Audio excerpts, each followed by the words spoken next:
The Senate unanimously approved the largest relief package in American history, around $2 trillion, which is designed to soften the blow that the coronavirus outbreak has had on the U.S. economy. This measure now rests with the House of Representatives for a planned vote on Friday, as businesses and individuals confront a massive economic downturn. The Labor Department reports a record 3.3 million Americans applied for unemployment benefits last week, and those numbers are expected to rise. If you're one of the many now out of work, here's how recovery rebates could affect your wallet. If you make below $75,000 a year, you're eligible to receive $1,200. Couples making up to $150,000 will receive $2,400.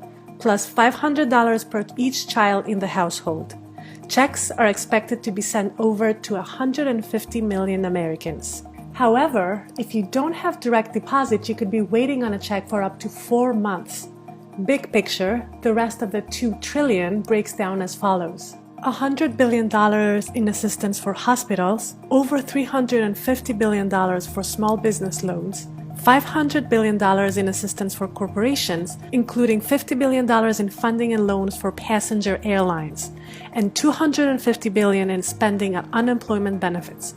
Also worth noting that Trump properties are barred from getting any help from the package. Ultimately, the goal of this package is to introduce massive funds for the affected individuals and companies as the American economy is on the ropes. Now, as virus cases spike, and employment falls across the nation, we'll see if this measure gives confidence to Wall Street and relief to millions of Americans that need it now more than ever.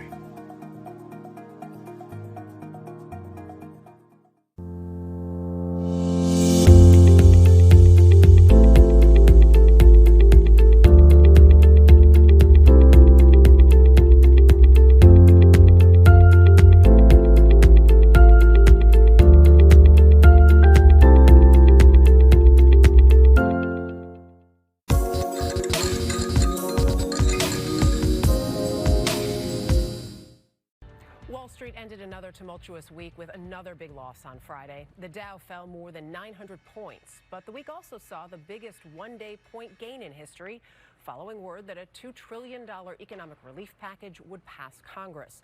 The Coronavirus Aid, Relief, and Economic Security Act, or CARES, was signed into law by President Trump on Friday. Joining us to talk about what is in the package and how it may affect you is CBS News senior business analyst Jill Schlesinger. Jill, let's start right there. How is this bill going to affect Americans? What are the big takeaways? I think the big takeaways is that we really are seeing a lifeline come from Washington, D.C. We've got three aspects, big aspects of the plan, and we think about individuals first. Well, you mentioned earlier in the show those checks, $1,200 checks to anyone who makes less than $75,000. That amount does phase lower as you approach $99,000. Just know that if you make less than $99,000 as a household, your adjusted gross income, you're going to get a check. There's also another $500 per child. Very helpful. Again, have to be part of that income.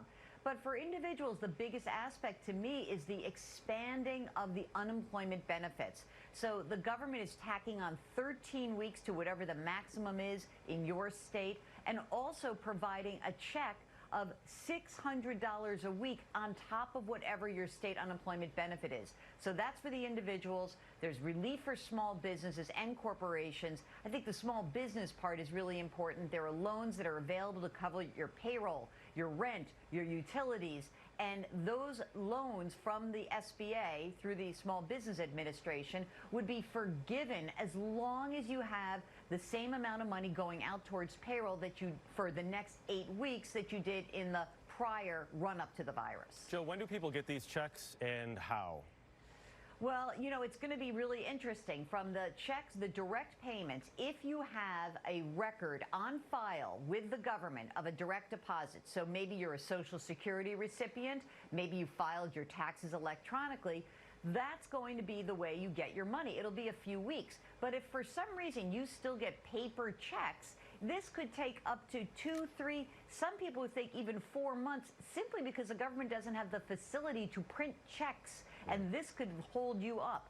Unemployment benefits should be coming pretty quickly after you apply. State systems got clogged up, but we're hearing 2 to 3 weeks is when the unemployment benefits should be received. Joe, we've talked about this economy feeling like it just came to a standstill. As we're starting to feel some of the impact, can you look ahead a few months to have any indication as to how much worse it may get? Well, I think that we're at the tip here, and we're clearly in a recession. We had the IMF chief say that the world is already in a recession. Many of the economists I speak to say that this is at least sort of a march through the summer event. So we're going to see a recession, which is loosely defined as 2 negative quarters in a row. But I think that we're going to see the economy really come to a halt right now, slowly start to begin to unwind a little bit. And then hopefully by the time at the end of the summer into the end of the year, we should come back. And I put an asterisk on that. That is predicated, say economists, on the fact that the virus is contained. They worry that if we reopen too quickly, we dip down again. And that's why they're watching very closely what a lot of these governors are doing. That's the big question, Jill, about whether this is a V-shaped recovery or a W, and that is whether you sink down and come right back up or dip along a little bit and continue to have trouble. Right. I think that the first part of this, when we first were hearing about it, everybody did talk about that nice big V. Then we sort of in the middle of it and we say, oh gosh, maybe it's an L, like you just go down and muddle along the bottom. But I think that we're sort of looking at probably a U, and hopefully that means that we sort of bounce around the bottom and then come back up. The W, which was a double dip recession, meaning we seem to be better, things open up again, but then the virus continues to spread and then people freak out. That's what we would like to avoid. One big plug here, if you're a small business, go to sba.gov. There's great information on there how you can access those loan programs. Always a good idea to support small business. Jill, thank you very much.